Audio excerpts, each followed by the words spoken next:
Hi folks, Jump Magic here, and although I'm going to title this video Secrets of Elysium, if a lot of people watch this, they won't be secret any longer. So, here we go. Maybe you'd like to power through those early waves? Maybe you just like your action intense. So try this. When a round starts on the home map, usually everyone spreads out so that they're not all competing for the 10 Zeds that first come from a single spawn point.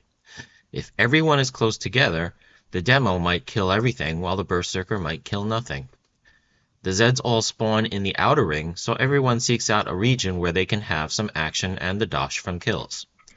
But let's review the rules for spawning, and these are just my observations. A spawn point that no players can possibly see is weighted more than a point that might be visible. A spawn point that is close to a player is weighted more than one that is far away.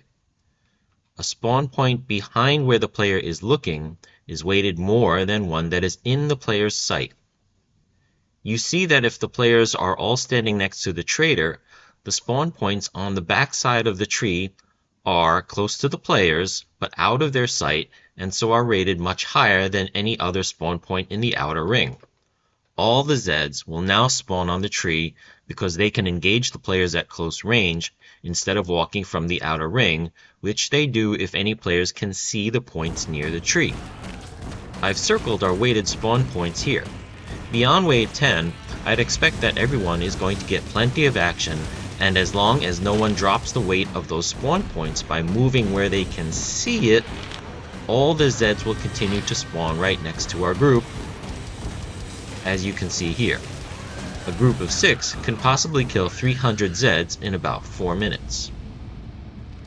If you are forced to move away from the tree, move in a way that keeps the back of the tree out of your visibility, and they will continue to spawn there. This keeps you from being surrounded, as the Zeds are still all coming from one direction. You have a similar situation in Botanica. Out of the 4 major spawn points on the balcony of this map, the first spawn used is guaranteed to be this point here. Which way is it? Use the statue in the center of the room to get your bearings. The statue is holding a rose in its left hand, which points toward the side with the blocked area where a staircase would be. To the right of that blocking is the stair that is closest to the first spawn. If you want crazy action, go up that stair and engage the Zeds spawning off the balcony. Your presence there will ensure that all the spawning will happen from that one point. If anyone starts running around to the opposite side of the room, the spawns will start coming from multiple sides and you're in the usual predicament of being surrounded. If you cannot or do not want to take on the crazy, camp the stairs behind or to the left of the statue, and you'll have the benefit of at least the first spawn walking across the room so you can take them down at a slower pace.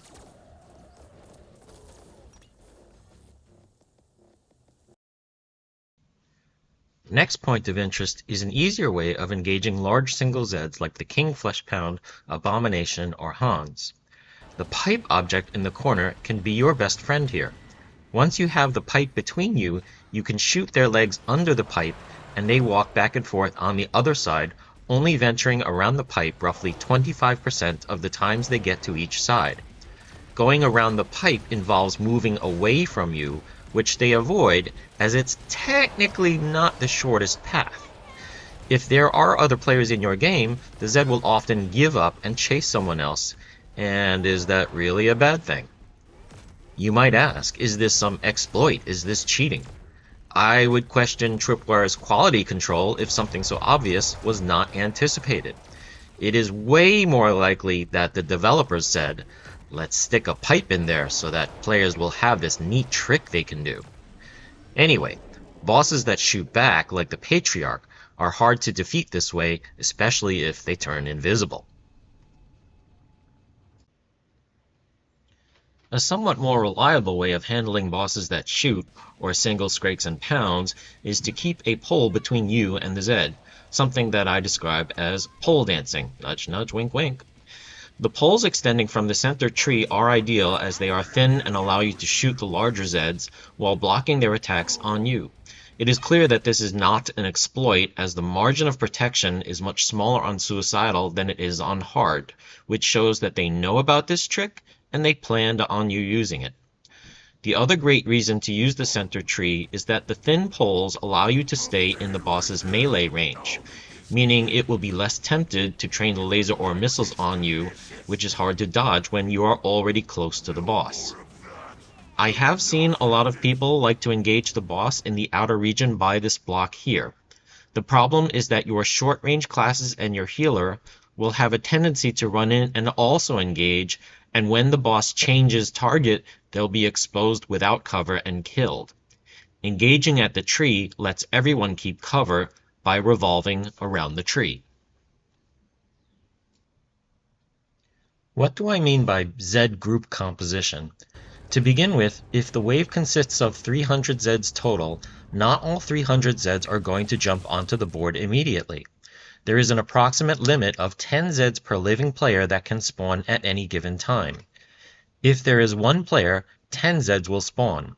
If there are 6 players still alive, up to 60 Zeds can be spawned. This limit will slowly rise as the number of waves survived gets higher, so at wave 100, there could be 12 Zeds on the board for each living player. The wave gets harder if you are killing fast and not dying. How does this work? Let's say for illustration that there is one player and 10 small Zeds. The ratio of large to medium to small is 0, 0, 10. If it takes this person 30 seconds to kill 5 small Zeds, they get replaced by 4 small and 1 medium Zeds for a ratio of 0, 1, 9. If instead the player kills 8 small Zeds in 2 seconds, they get replaced by 2 large, 3 medium, and 3 small Zeds for a ratio of 2, 4, 4. The faster you kill, the more big Zeds get spawned and your ratio goes up. If you kill really fast, your ratio of big Zeds also goes up really fast. Based on the things I said in the previous section, the challenge of the game is not about pumping out high DPS or damage per second, because your high DPS gets rewarded by the spawning of more pounds and scrakes, which I'll call the pound ratio. You get rewarded for having low DPS by having a lower pound ratio and an easier game. It becomes more a question of DPS versus position versus time. Take the castle map for example. When you start out, there could be 30 trash Zeds in the lower courtyard because you start with a low pound ratio, so there are fewer big Zeds. Everyone sees the trash in the courtyard, and they can't resist killing 30 trash Zeds in a few seconds, thinking that the faster they reduce the total number of Zeds, the better off they are. But if you kill all 30 trash in a few seconds, you then open up 30 slots out of the 60 and ask the game to fill them in with a very high pound ratio. The easier way to handle this is to spend some time getting into position, kill the big Zeds first, and avoid killing the trash until necessary, because it keeps your pound ratio down for the rest of the wave. You've made it this far, let's look at more simple things you can take advantage of. The boss often spawns on this raised platform, but seems like it can randomly spawn in any corner of the home map.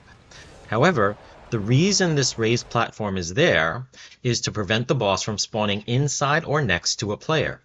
If there are players in the other 3 corners of the map, the boss will be forced to spawn on the platform every time. So everyone buy a drone or some C4 and plant it by the platform. You can also use the console command to find out which boss will be spawning, and I won't spell it out here as you can easily search for the command. Scrakes in particular have different path behaviors from the other Zeds, possibly because they take smaller steps. When camping the roof in the center of the forest map, stand near the edge and Scrakes will fall off the ramp trying to walk toward you in a straight line. Other Zeds may do the same, but not as consistently as the Scrakes. In this map, called either Fallout or Swamp, there are 2 spots where Scrakes will avoid you as long as they are not raged. The first is by these 3 wooden posts where you stand behind the pole and Scrakes will walk around in circles if they are again not raged. Eventually, one will figure it out, so this isn't necessarily the time to run to the bathroom. If you watch for a while, you can see the dirt slowly moving past you, and that may be the reason for the path anomaly. The second spot is underneath the platform where the acid rain is pouring. You have to crouch down to get in there, and squeeze into the corner so the acid rain isn't damaging you. The smaller Zeds will attack you, but the Scrakes and Pounds will run in circles about 70% of the time, not knowing how to get to you. 70% still isn't great, but you can squeeze out the other side because almost nothing can get in from that direction.